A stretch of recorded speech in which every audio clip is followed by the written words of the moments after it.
This video is sponsored by Keeper Security. Welcome back to the channel, folks. In today's video, I'm providing you with an update on the Samsung Galaxy Tab S9 FE after using this tablet for about 9 months. We're going to talk about the good, of course, the bad, and the ugly. And we're going to talk about whether you should even consider this tablet in 2024, and that's based off of my experience over the past months. Let's go ahead and jump in. First things first, let me go ahead and give you my verdict, then I'll tell you why. Would I still recommend the Tab S9 FE after using it for 9 months? Yes, I still would. And there are a number of reasons why, and we'll go over them shortly. But before we do so, if you currently are in the market for this tablet, make sure to hit the link in the description. It will take you directly to the current deals running with Samsung. And if you have something to trade in, they have elevated rates for that. Hit the link, you'll get more details on that. But anyway, so let's go back to the tablet here. Why would I recommend this? Well, let's talk about performance for a moment here. The S9 FE is loaded with the Exynos 1380.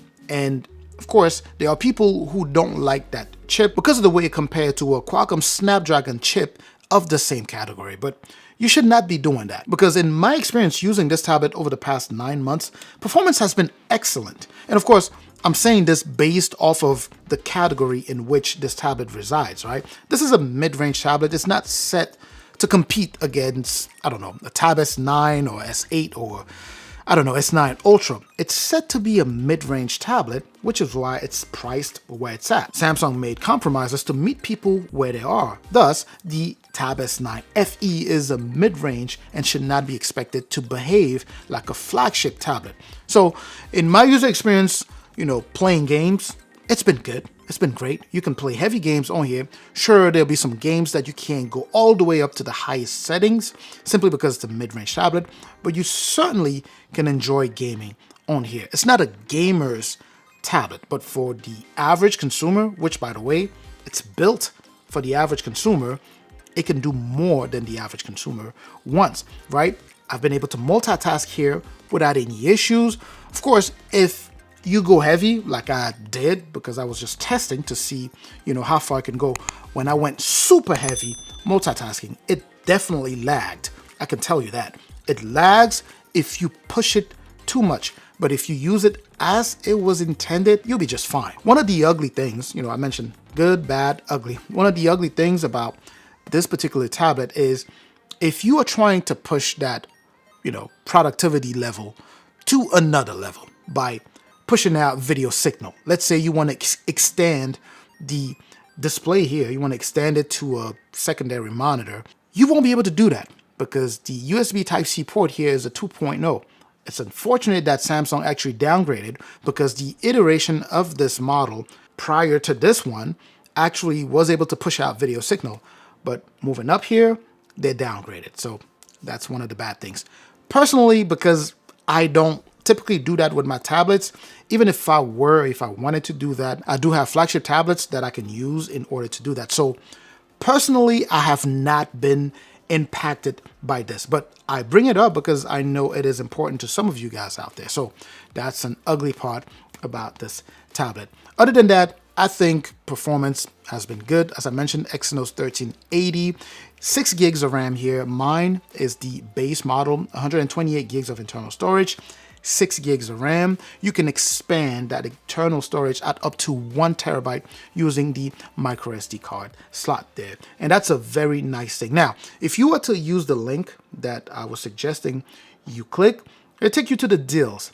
If you can, if at all, you can add a little bit of money, go ahead and do that and move up to the next config, which is 256 gigs of internal storage, because that will afford you an additional 2 gigs of RAM. So you will end up with 8 gigs of RAM for your tablet, along with 256 gigs of internal storage, still expandable at up to 1 terabyte. That's as far as performance goes. By the way, listen, school's out, it's summertime, and memorizing all of my passwords is not on my to-do list, which leads me to today's video sponsor, Keeper Security. By now, you know that I've been using Keeper Security for a long time, and I absolutely love it. It makes it easy to create and store your passwords in a secure personal password manager that you can access anywhere at any time on any device. So you could be relaxing at the beach or by the pool or traveling while having the peace of mind knowing that your passwords and accounts are secure. You can use Keeper's built-in password generator to create strong and unique passwords that you can store in your encrypted vault, then Keep-A-Fill makes it super easy to log into those accounts. I highly recommend it, and when you sign up, make sure to use my special discount code IvanCam50,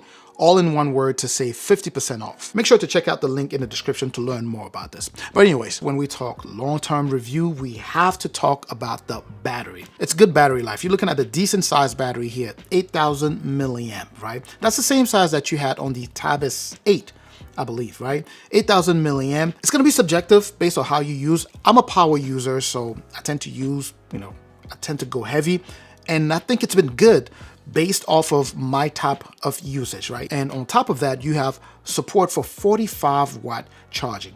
That is a good thing because, if you were to run out of battery life, you will quickly get your tablet back up. Not a lot of tablets support 45-watt charging. 45-watt charging here, very good to have here. So that's as far as battery goes. And by the way, please do me a favor and hit both the like and the subscribe button there. I truly appreciate that. Now let's go ahead and talk about the display. One of the key things, one of the best things about this tablet is the display. What you have here is a 10.9 inches display. This is an IPS LCD, right? And it does support up to 90 hertz refresh rate. 90 hertz refresh rate here looks extremely smooth. So playing games or just scrolling through things, navigating, through things on this tablet, excellent. Very, very good 90 hertz refresh rate. It almost feels like 120 hertz. I know some people ask, is that 90 hertz? Can you even feel the difference? You absolutely can feel the difference. Remember, I have a bunch of tablets here, so when I'm going back and forth in between tablets, if I stumble upon one that is 60 hertz and then I go to this one, it feels like this is a 90 hertz refresh rate. So very good. The display also here is very bright. The colors do really pop, and that's very good here. Enjoyable watching movies, whether you're outside under direct sunlight, pretty nice. Inside, whatever. Image quality is also very sharp here. The display is beautiful. Now, how's this tablet holding up physically after 9 months? It looks perfect, right? No scratches, no dent. As far as you take good care of your tablet, you'll be fine. It's very well built for a mid-range. There are mid-range tablets out there that when you hold in hands, it just, they just don't feel right. This one is very well built. And, physical attributes are still fantastic here. This, by the way, is IP68 rated, right? So it is water resistant. I actually did test these tablets and they all survive an hour under the pool. Very good to know that. Anyways, so as far as physical attributes go, you would have, of course, the fingerprint sensor. I love fingerprint sensors because they're more secure and they are faster than, most things out there. Anyways, physical fingerprint sensor, and that's comboed with the power button. You have your volume rocker, of course. You have multiple mics added there, and you have, of course, the pogo pins at the bottom there for the keyboard or the book cover or whatever you want to call it. And of course, you have a dual setup for the speakers. The speakers or the audio coming out of these, just super crisp. I have no complaints about that. Very nice audio quality. I wish it were louder, but very nice audio quality. And the placement is perfect so that when you hold your tablet like this, you can still enjoy it. If you are, video calling someone, the placement of the camera also, the selfie camera is right in the middle there, so you can hold like this and the person will speak and you won't be covering the audio coming out. So as far as physical attributes go, my experience has been super positive when it comes down to those. And just to recap here very quickly, let's go ahead and start off with the bad and the ugly, right? I talked about the USB Type-C port there, your inability to extend your display.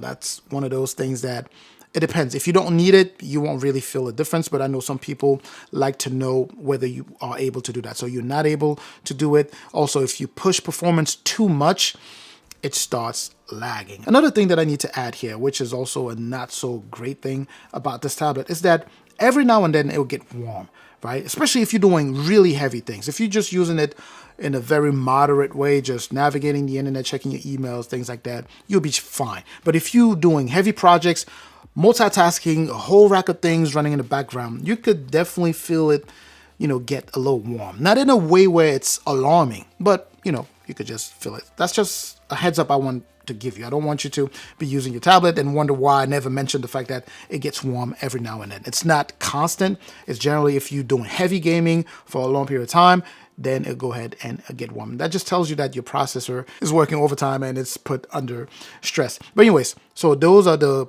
bad and the ugly. Everything else is good. Display, fantastic display. Overall performance as a mid-range tablet, definitely excellent performance as a mid-range tablet. As a mid-range Android tablet, I should specify. As a mid-range Android tablet, excellent performance there. I still recommend this tablet. Battery life is excellent. Pretty decent size here, 8,000 milliamp as I mentioned, and on top of that you do have fast charging. And with that display, as I mentioned earlier, high refresh rate, image quality really sharp, colors do really pop. Very, very good stuff there. I still recommend this. Anyways, if you have any questions, let me know in the comment section. I'm going to catch you in the comment section like I always do. Make sure to like, of course, share the video if you know anyone who'll be interested. Subscribe if you haven't done so already. As I mentioned, I'm going to catch you in the comment section. I'm also going to catch you in the next video. Up until that next video, of course, as always, stay safe out there.